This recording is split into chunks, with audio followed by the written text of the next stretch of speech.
Happy Monday. I'm alone for the week. This is a very unusual week. My husband's on a big road trip to drive back to Oklahoma, where he's from, and spend the week golfing with his two best friends from high school. So he's having a blast already. I am just chilling out in the house all by myself. My son is in and out, but for the most part, I'm just enjoying quiet solitude this week. It has been horrendously hot and humid here with storms almost every day. This is the part of summer I just really hate. I am so heat intolerant now. But today, it's actually kind of cool. It actually got down into the 60s last night, which it hasn't done in a while. So it was only low 70s this morning when I got up. It's still relatively humid, but it's cool enough, and it's still cloudy, that I was able to get outside for a bit. I am attempting a little weeding in my garden because it's been too hot to do anything. And it's going fine. I'm not sweating. It's not too hot out here. I have my little setup here. Got this cushiony rug that my son gave me for kneeling and sitting on while I'm weeding. And, so it's very low energy, just sit and pull weeds. I discovered today that the deer have eaten all my asters, so I'm not too happy about that. Let's see. I don't know if you can tell, but they were all just starting to get nice and tall and were going to flower soon, and now they're chewed down to little stubs. They also got my brown-eyed Susans out in another bed, so I'm not too happy about that. I do have some deer repellent, homemade deer repellent. I made a few last year or the year before. It's got to be really disgustingly smelly by now, but I may try spraying that today. See if I can save these flowers and allow them to grow again and reflower. Out and about a little bit today. I completely forgot to record anything yesterday. But it was kind of a quiet day at home. I've still been feeling a little run down. It's the yeast overgrowth that I talked about 2 weeks ago in my vlog. It is still not under control. It's weird how, it'll stay under control for years and then all of a sudden flare up like this, but it's happened before. So I've been on a very strict sugar-free diet. Sugar-free and grain-free. I have been, I increased my probiotics, increased my antifungals, and somehow it's still not quite there. I'm going to talk to my doctor about it if I can get through to her. She's really booked up right now. So as you can see, I was well enough to get out and about a little bit today. Let's see, yesterday I recorded a short book video and then hosted our quarterly support group on Zoom. So this is our local group that I started about 11 years ago, 12 years ago now. And it's always great when we get together, even on Zoom. It's a great group of people. We've become friends. It's good to hear how everybody's doing and updates from everyone, some bad, some good, but also we always share so much information, what treatments people are trying, what's been helping, what doctors they've been seeing, all kinds of things. It's just really, really helpful. I do have to write up some notes from the meeting to send out to the rest of the group that couldn't make it. But that was really good. But that pretty much wiped me out for the day. That was kind of it yesterday. Today, I still was a little run down waking up, but I'm doing better now. Lots of probiotics, watching the diet, all of it. I met one of my closest friends for a walk this morning, Just a short, easy walk. It was great to catch up with her. After we walked, we just sat in the shade and chatted for a while, and just really good to see her and catch up. And now just running a few very easy, very quick errands. I'm at the library right now. Nice shady spot here. It has been hot. I think it's going back up to 90 today, but our humidity's a lot lower, which is why I decided to tempt fate and come out in the convertible instead of driving our truck with the air conditioning. And it's almost noon now, and it's getting hot. I'm anxious to get back home, but I've got one more quick stop to make at the grocery store just for a couple of items. I haven't actually been in the grocery store since last September. My husband retired on October 1st, which was about the time I went into a really bad relapse. So he just took over all the grocery shopping. And since he's been retired, he's been doing it every week. So this will be my first time in the grocery store in over 6 months. Okay, back home, back in the recliner. And yeah, it was a little too hot for the convertible today. I just checked, it's up to 87 now. And the humidity is very low. Well, low for us in the summer. But yeah, 87's 87. It's really hot out there. I took a route home that was a little bit slower, lower speed limit, but more shady. But I am still pretty much a sweat ball. So I am enjoying the air conditioning. Before lunch, I need to try to get a message through to my primary care physician, because I wasn't able to get an appointment with her for 3 months, which is crazy. And I also need to try to contact the compounding pharmacy that I talked to on Monday. The pharmacist was supposed to call me back Monday afternoon, and it's Wednesday afternoon now, and I still haven't heard. So, got to do those 2 things, and then lunch and a nap. But first I cool down. Thursday morning, I am trying just a short walk in my neighborhood before it gets too hot. It is already in the 80s at 10 a.m. and more humid than it was yesterday. So it's already feeling pretty sticky, but just a short walk. I am also trying out my new Apple Watch, finally. My husband got it for me for Christmas 1.5 years ago. He's really been upset that I hadn't tried it yet. I've heard from other people that it works well as a heart rate monitor. So far, it's kind of limited because it's focused on healthy people, of course. I tried to set an upper limit for my heart rate, and the only way you can do that, it's programmed in that the upper limit heart rate will only beep at you if it happens while you're inactive. So, they're looking for tachycardia, which that's mildly useful for me. But what I really want is a high heart rate alarm when I'm moving so that I know when I'm doing too much. So I suspect I will have to download some sort of app to do that. What I really need to do is check in with the collective wisdom online of other people with ME/CFS who use an Apple Watch for monitoring heart rate.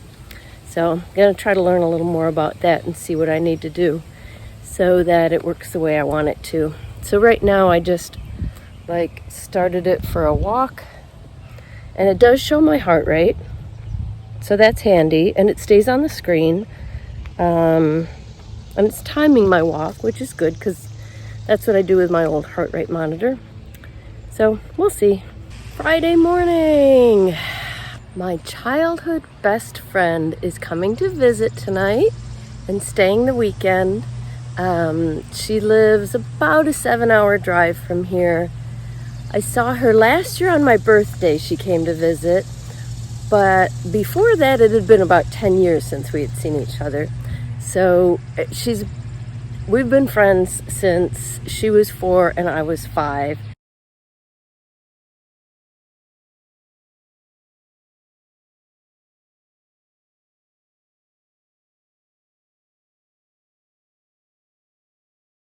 We met when I first moved into the neighborhood where we both lived.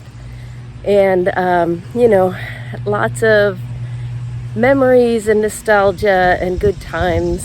So I'm really looking forward to that. I am out taking a walk. I was going to say, well, it's still cool, but it is already hot. And we've got a little bit of a breeze this morning, but it's a hot breeze. And I apologize for the noise in the background because there's several lawn services working on people's yards. I wore the Apple Watch all day yesterday, kind of getting used to it. It's got pluses and minuses.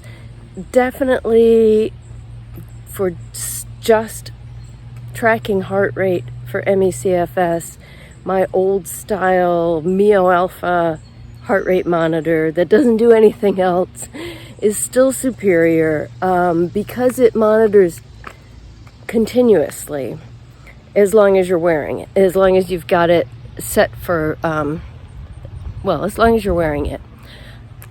But they don't make them anymore. Now mine still works, so I may still wear that sometimes.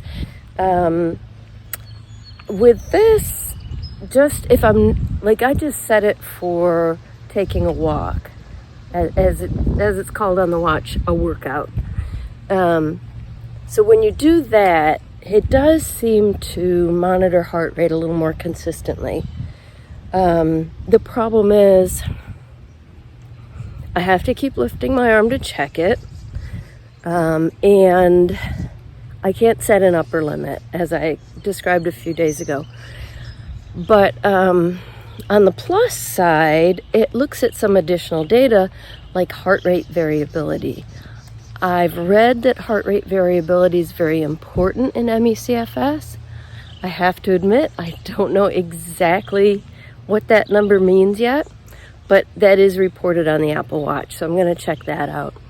And when I'm not doing a workout, a little walk like this, I'm going back this way to stay in the shade.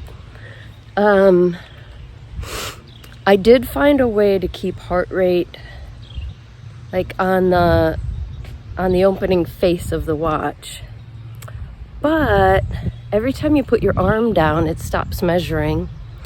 And so every time I want to check it and I lift my arm up, you have to wait a few minutes for it to check it again. So yeah, that's not ideal, but I'm learning. And I know from other people who use heart rate monitors for monitoring activity level for MECFS and long COVID that I think there are some apps that I can download to it that'll work better for this. So pretty good so far. I'm gonna take this little walk and then go back in the air conditioning, have some breakfast, and I want to clean up a little bit. I've got, in my last video, my last vlog, I showed you the huge messy pile on my couch. I want to clear that up before my friend gets here, and file a smaller pile of things on the kitchen counter. But other than that, I'm going to try to chill out, sit in the recliner most of the day, catch up on the last things I need to do for the end of the week, and then lunch and nap, and then my friend gets here. I am finally in the recliner, ready to do a little work, had breakfast, cleaned up, and once again, it's 11 in the morning. I can't seem to get to work any earlier than that, and it's really frustrating me right now. Now, I know everything I'm doing is good for me. I'm eating healthy. I'm doing my yoga in the morning. I'm doing extra exercises isn't quite the right word, but movements for my low back pain. I've been taking a walk in the morning before it gets too hot. Otherwise, I wouldn't be able to do it. So I'm getting outdoors and getting my little walk. But it's still frustrating that by the time I'm ready to, quote, start my day, it's 11. I know what I really need is a change in the way I think about it, because all that stuff I'm doing in the morning is really good for me and is helping my health. Yeah, so that's part of my day too. I have to stop thinking that my day doesn't start until I'm ready to do some work. But I'm just not getting much done other than all this daily routine stuff. It's one of the most frustrating things about living with chronic illness. And my family so doesn't understand this. My husband does, and my sons, but I mean my wider extended family, that I don't have as much time in the day as they do. They think that, I have nothing to do but lie around all day. And they really don't get that just the basic routines of daily living, including 9 to 10 hours of sleep a night and an hour-long nap every day. By the time you fold in getting ready for the nap and reading a little bit to calm myself down, it's an hour and a half to 2 hours. That plus all the other routines, and there's not that much productive time left. So I find that frustrating as a person who likes to be productive. But like I said, I know I need to change my thinking about that.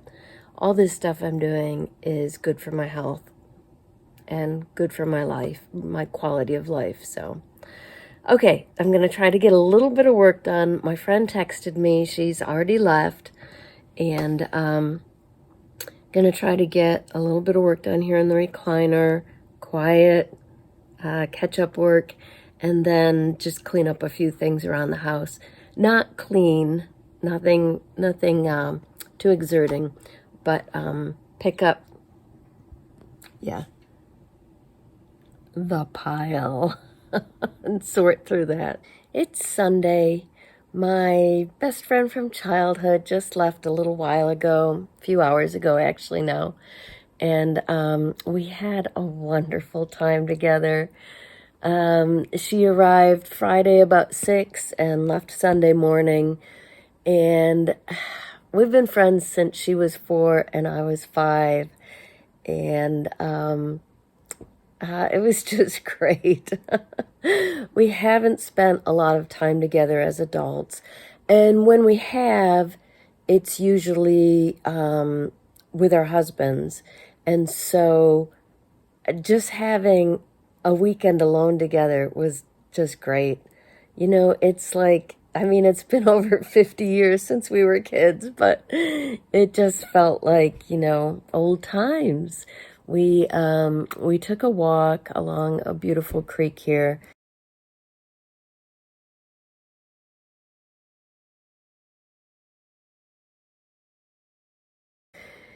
It was really hot out. It felt fine at first because it was shady and right next to the water. But by the time we turned around and were heading back, we were both just like melting with sweat. So that was probably a mistake on my part. But we did enjoy it. And we got lunch out.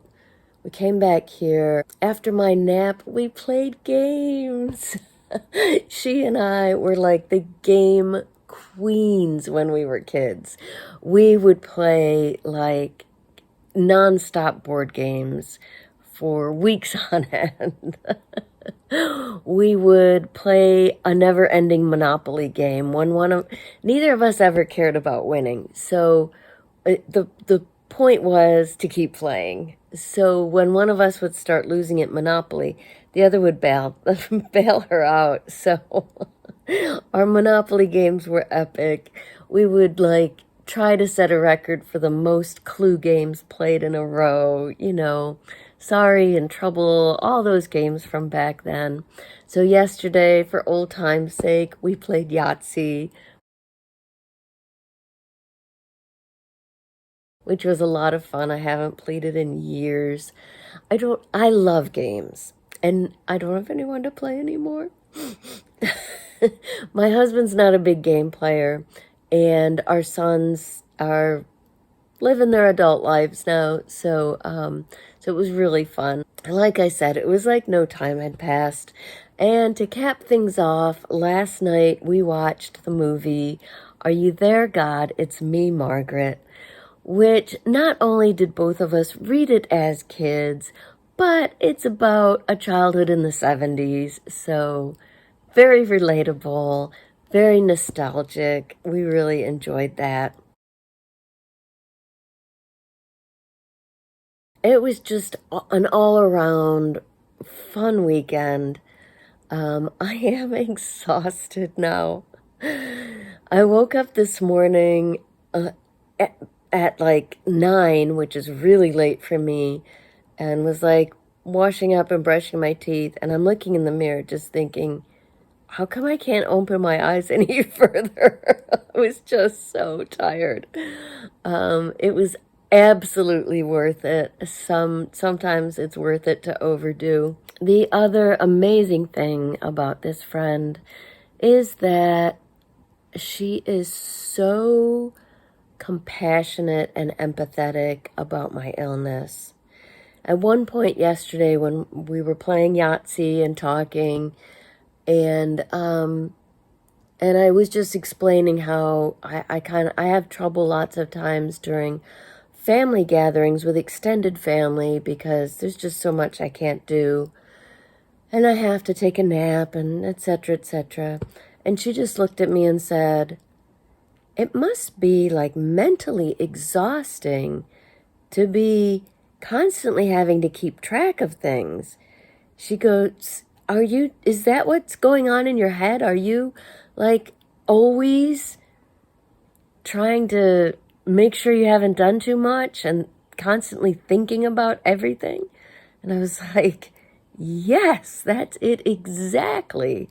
It is so rare for someone who's not chronically ill to understand that piece of it, that we are like constantly mentally calculating, what we've been doing, if it's too much, what we can eat, when we have to sleep, when we have to take medicines. And she got it. She has since the beginning. That first year I got sick, when I was so sick during one really bad crash that at the time I didn't even know what was wrong with me. She sent me this amazing, enormous care package filled with things from our childhood. The game Payday, some of my favorite herbal teas, not from childhood, but that she knew would comfort me, chocolates, the things we liked when we were kids, like wax lips. She actually found wax lips somewhere, and candy cigarettes. Just, with a kind card. She's really special, and I had a wonderful weekend. And now I'm going to have a hopefully rejuvenating smoothie for lunch and take a good long nap.